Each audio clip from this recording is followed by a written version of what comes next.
ग्राम रोजगार सेवकों का और मनरेगा कर्मियों का देश के विकास में काफी ज्यादा योगदान होता है, लेकिन न जाने क्यों सरकार इनके बारे में कुछ भी नहीं सोच रही। इन ग्राम रोजगार सेवकों के मनरेगा कर्मियों के विकास के लिए क्यों कुछ नहीं कर रही है। लगातार ये ग्राम रोजगार सेवक और मनरेगा कर्मी अपनी आवाज को उठा रहे हैं, शासन प्रशासन को जताने का प्रयास कर रहे हैं, अपनी समस्याओं के हल के लिए कोशिशें कर रहे हैं, लेकिन फिर भी इनकी समस्याओं का हल अभी तक नहीं हो पाया है। लगातार इनके द्वारा ज्ञापन पत्र सौंपे जा रहे हैं, शासन प्रशासन के जो नुमाइंदे हैं उनसे मिलने का प्रयास किया जा रहा है, अधिकारियों से मुलाकातें हो रही हैं और हर बार इन्हें महज आश्वासन ही दे दिया जाता है। फिर ऐसे में इन ग्राम रोजगार सेवकों ने ये रणनीति बनाई कि दिल्ली में धरना प्रदर्शन किया जाएगा, जिसके लिए तारीखें तय की गई 24, 25 और 26 फरवरी। लेकिन महाकुंभ को देखते हुए फिलहाल इस कार्यक्रम को स्थगित किया गया है और अगली तारीख सोचने के लिए कहा गया है। अब जैसे ही अगली तारीख आएगी, ग्राम रोजगार सेवक उस तारीखों को धरना प्रदर्शन करेंगे दिल्ली में और शासन प्रशासन के खिलाफ अपनी आवाज को उठाएंगे, अपनी हुंकार को भरेंगे। अब देखना ये होगा कि जब ये ग्राम रोजगार सेवक प्रदर्शन करेंगे, अपनी आवाज को उठाएंगे, तो सरकार इनकी बात को सुनती है या नहीं, क्योंकि काफी ज्यादा लंबा वक्त बीत गया है इनके द्वारा संघर्ष करते हुए। लगातार शासन प्रशासन से ये गुहार लगा रहे हैं कि इनकी समस्याओं का हल अब तो कर दिया जाए, और सरकार हर बार इन्हें आश्वासन दे देती है और कभी चुनावों का हवाला दे देती है, तो कभी किसी कार्यक्रम का हवाला दे देती है, तो कभी कह दिया जाता है कि अगली बैठक में आप लोगों की समस्याओं का हल किया जाएगा।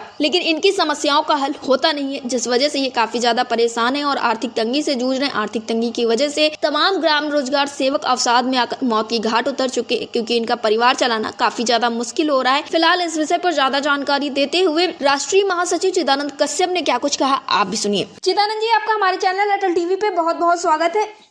जी बहुत बहुत धन्यवाद अटल टीवी चैनल को और आपको भी। जी चिदानंद जी, जैसा कि एक कैबिनेट बैठक होती है उत्तर प्रदेश में और ये कहा जाता है कि इस पे तमाम जो मुद्दे हैं उनको लेकर शासनादेश जारी किए जाएंगे, जिससे ग्राम रोजगार सेवकों के बीच में भी थोड़ा अच्छा माहौल होता है। सोचा जाता है कि हो सकता है इस कैबिनेट बैठक में कुछ ना कुछ अच्छा निर्णय लिया जाए, लेकिन एक बार फिर से सभी ग्राम रोजगार सेवक और मनरेगा कर्मी निराश नजर आते, क्योंकि सरकार के द्वारा कोई भी कदम नहीं उठाया जाता है। तो आपको क्या लगता है, आखिर क्यों सरकार कोई कदम नहीं उठा रही है?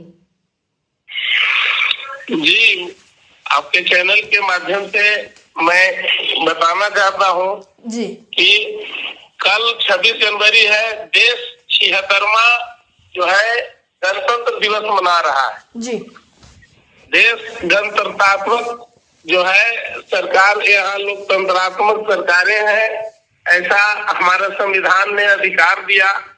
किंतु बड़े खेद के साथ कहना पड़ रहा है कि इसी देश में जहाँ समानता की बात हो रही है, वहाँ दो तरह की व्यवस्था की है। एक गुलामी का व्यवस्था है और एक आजादी का व्यवस्था है जी।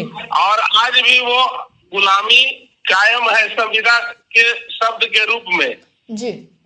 तो ये सरकार, खास करके बीजेपी जो सरकार अभी है, ये कॉरपोरेट की सरकार है जी।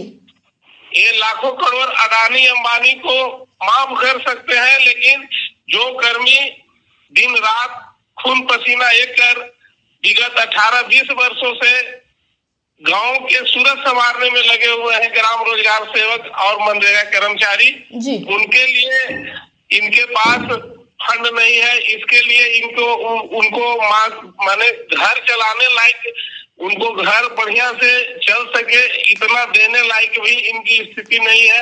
ये बहुत बड़ी विडंबना है। जी चिदानंद जी, जैसा कि आपने बताया कि सरकार के पास उतने पैसे नहीं है कि लोगों को घर चलाया जा सके। हाल फिलहाल में आपको पता होगा पुरानी पेंशन बहाली को लेकर तमाम मुद्दे उठाए जाते हैं, जिसमें कोर्ट का ये कहना है या यूं कहे कि जजों का ये कहना है कि सरकार के पास मुफ्त की योजनाएं चलाने के लिए अगर पैसा हो सकता है, तो कर्मचारियों के वेतन, मानदेय और पेंशन के लिए आखिर पैसा क्यों नहीं लगाया जा रहा है, जबकि बहुत सारी मुफ्त की योजनाएं चलाने की बात की जाती है और चलाई भी जा रही हैं। जी बिल्कुल सटीक और सही बात कही है और माननीय उच्च न्यायालय को भी मैं धन्यवाद देता हूँ जिनके संज्ञान में यह बात है।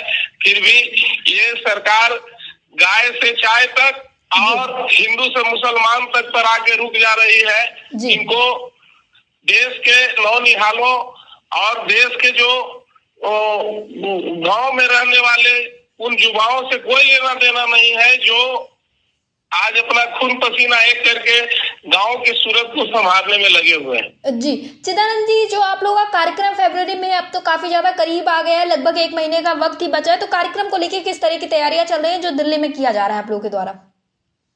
कार्यक्रम के लेकर जो तैयारियां हम लोगों ने कर रही थी, लेकिन 144 साल के बाद एक भव्य संयोग के रूप में महाकुंभ आ गया जी। और ये महाकुंभ के कारण सारे ट्रेन जो है सारे टिकटें बुक है आने जाने के लिए जो हमारे साथी लोग हैं जी। अब हम ऐसा नहीं अराजक तत्व तो है नहीं कि हम ट्रेन को हथियार ले कब्जा ले और बिना टिकट हम लोग दिल्ली आए जी। तो अभी जो है 26 फरवरी तक के प्रोग्राम था, लेकिन 26 तारीख को कुंभ खत्म हो रहा है जी।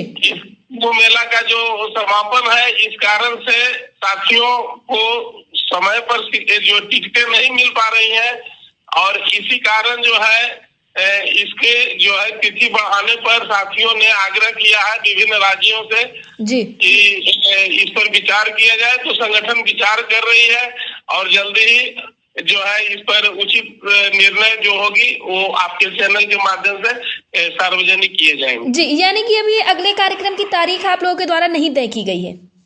महाकुंभ के लेकर जो 23, 24, 25 फरवरी के कार्यक्रम थे और जो समस्याएं हैं उस पर विचार करने के लिए साथियों के द्वारा बार बार आग्रह किया जा रहा है।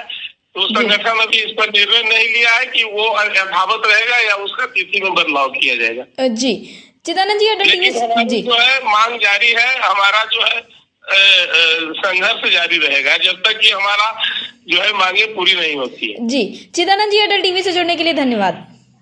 जी जी, आपका भी बहुत धन्यवाद। आपने हमें हमारी बात रखने का अवसर दिया अपने टीवी के माध्यम से। जी।